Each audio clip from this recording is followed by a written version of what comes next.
რისთვის ისჯება მზია? რისთვის ყავთ ის ციხეში? დარწმუნებული ვარ იმაში, რომ მზიას საქმე ეს არ არის ერთი კონკრეტული ჟურნალისტის საქმე. და ეს საქმე შეეხება რეალურად ყველას. შეეხება მთელ ქვეყანას. ეს არ არის მხოლოდ ბათუმელების საქმე, ეს არის მთელი ქვეყნის საქმე. რას გვეუბნება ქვეყანაზე ის, რომ მას დღეს 2025 წელს, ანუ 21 საუკუნეში ყავს პოლიტპატიმარი ქალი. ეს ყავს ჩვენ საქართველოს მოსახლეობას, პოლიტპატიმარი ქალი.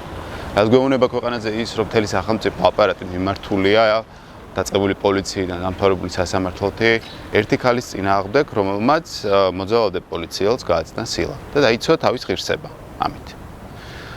ამისთვის არავინ არ დაუშიათ ისე კაცრად როგორც მზიას დასჯას აპირებენ. არავინ ჩაუსვამთ ციხეში. უარესი შემთხვევები ყოფილა და ვიცით, უბრალოდ პრეცედენტი არ არსებობს ამის. და თითქოს ისინი იცავენ პოლიციელის ღირსებას და იმიტომ რომ ეს არგუმენტი მათ ვერ გაამართლებს და ვერ გაამართლებდათ, მოიგონეს ახალი, რომ თითქოს მზიას დაურეკეს და მზიას უბრძანეს, რომ მას სილა გაეწნა. წარმოგიდგენთ აბსურდულობა ამ სიტუაციის, ხო?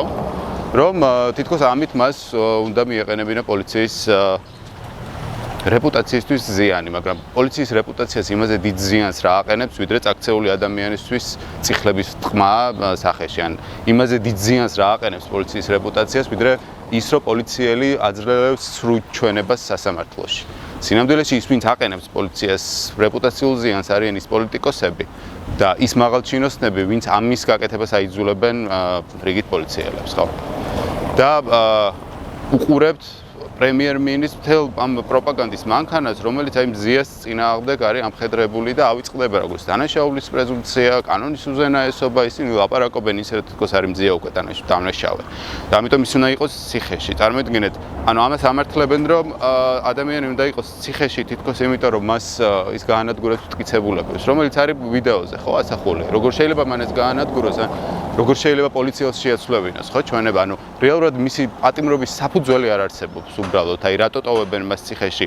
ანუ ზოგადადაც რომ იმძეოლთ, არა მხოლოდ წინასწარი პატიმრობა, ხო, პატიმრობა ვის შეეფარდება და რისთვის შეეფარდება, რომ თქვა საზოგადოება დაიცვას, ხო? ანუ უსაფრთხოდ იგრძნოს თავი, ანუ განარიდოს, სამართალი აღდგეს.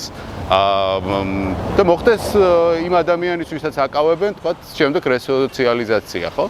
მაგრამ არც ერთი ეს კომპონენტი არ არის, ხო? აქ ანუ მზია ვინმესთვის საფრთხე შეიძლება წარმოადგენდეს, ანუ ვინც იცნობს, მაგრამ აი ვინც არ იცნობს, თქვა, მზიას რა სარგებელი და სიკეთე გაუკეთებია ქვეყნისთვის, უბრალოდ შეუძლია რომ ბათუმელების გვერდზე შევიდეს და უბრალოდ აი ჩაყვეს და წაიკითხოს ის მასალა, რაც არის ბათუმელებზე და თუ ამ გვერდზე ის ვერ იპოვის თავის საწუხარს, თავის პრობლემას. იმ ადამიანების ხმას, ვისი ხმაც არ ისმის. მაშინ შეუძლია თქვას, რომ არ ყოფილა ეს კარგი გამოცემა, მაგრამ თუ იპოვის, უნდა დაფიქრდეს იმაზე, თუ რისთვის ისჯება მზია, რისთვის ყავთ ის ციხეში. იმიტომ რომ მე დრამატურგი ვარ და ჩემთვისაც ძალიან მნიშვნელოვანია, ანუ ეს არის თავარი, ჩემთვისაც რომ იმ ადამიანების ხმა ისმოდეს, ვისაც არ აქვს ხმა. და სწორედ ამას აკეთებს ბათუმელები და ამიტოა ჩემთვის ძვირფასი ეს გამოცემა, ამიტოა ჩემთვის ძვირფასი მთელი ის ადამიანები, ვინც ამ მედიას ქმნიან. და ამ შემთხვევაში მზია, იმიტომ რომ ამ საქმეს აქვს ორი განზომილება, ხო? ერთი განზომილება ჩემთვის არის რაღაცა ის მორალურ-ზნეობრივი დეგრადაცია, რისკენაც თუ აი ამაზე გავჩუმდებით და თუ ამას კარგი იჯდეს მზია ციხეში, ჩვენ გავაგრძელებთ ჩვეულებრივად ცხოვრებას, ხო? ეს ხო რაღაცა ისეთი მორალურ-ზნეობრივი დეგრადაცია, რომ ადამიანი არაფრის გამო უსამართლოდ. აი წარმოიდგინეთ, უსამართლოდ, აი ის ადამიანები, ვინც მზიას ფოტოს რო ხედავენ და ქვემოთ წერენ, აი ეს ბებიები თავის შვილიშვილებთან ერთად რო უდევთ ფოტოები და წერენ, რომ ეს მზია ეს უზრდელი ქალი, როგორ გაუბედა პოლიციას, უნდა იჯდეს. წარმოიდგინეთ, რომ მზია აღიქმება ქვეყნის მტრად, რომელიც აშუქებს იმ პრობლემებს, რაც თქვენ გაქვთ, რაც თქვენ შვილიშვილებს აქვთ. და ქვეყნის მოყარედ ითვლება ის ადამიანი, ვინც თქვენ შვილიშვილებს ჯიბიდან აცლის ფულს და კორუფციაშია ჩაბმული. აი ეს ადამიანები, აი ეს არის მორალურ-ზნეობრივი დეგრადაცია, სწორედ რაზეც შეგვიძლია ვისაუბროთ, ხო? აი ამაც გვეუბნებიან და მეორე საკითხი ეს არის უკვე რითიც დავიწყეთ, ანუ 2025 წელია და ჩვენი ქვეყნის პრეზიდენტი, რომელიც მიდის, თქვათ და ცდილობს, რომ საერთაშორისო ლიდერებს ხელი ჩამოართვას, მორცხვად უღიმის მათ იციან, რომ ეს არის იმ ქვეყნის პრეზიდენტი, ვისაც ყავს პოლიტიკური პატიმარი khali, თავისუფალი ჟურნალისტი khali ყავს პოლიტიკურ პატიმრად. იმ ქვეყნის პრეზიდენტია.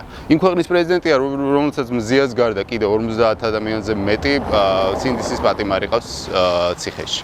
რომელზეც ამბობენ, რომ თურმე ეს ადამიანები მსხვერპლნი არიან და თითქოს მათ ჰუმანურობა უნდა გამოიჩინონ. სად არის ჰუმანურობა ან საწყისში, ან შუაში, ან როდესაც არა აქვს ჰუმანური ბაზისი, როგორ შეიძლება ბოლოსში შენ ჰუმანური იყოს საერთოდ. ჰუმანურობა იქნება დაუყოვნებლივ ამ ადამიანების გათავისუფლება. იმიტომ რომ როგორც თქვა აი ამ დამღით ქვეყანა უბრალოდ საერთაშორისო საზოგადოებაში ვერ იპოვის თავის ადგილს, ხო? და წავა ამ იზოლაციონისტური გზით და ასევე საზოგადოებაში ძალიან რთული ამ დამღით ყოფნა.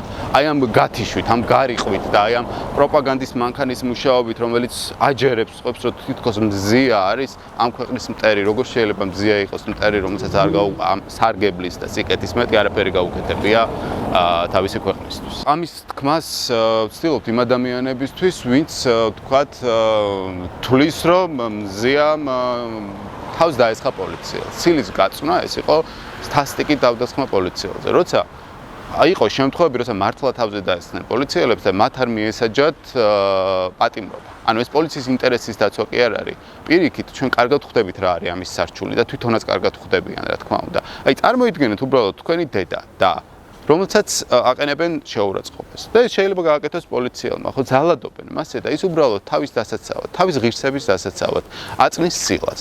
და ამის გამო ის ჯდება ციხეში. აი უბრალოდ ასეთი რაღაც წარმოიდგინეთ და დაუშვით, რომ ეს თქვენ ხართ, ვისაც ასეთი რაღაც შეემთხვა.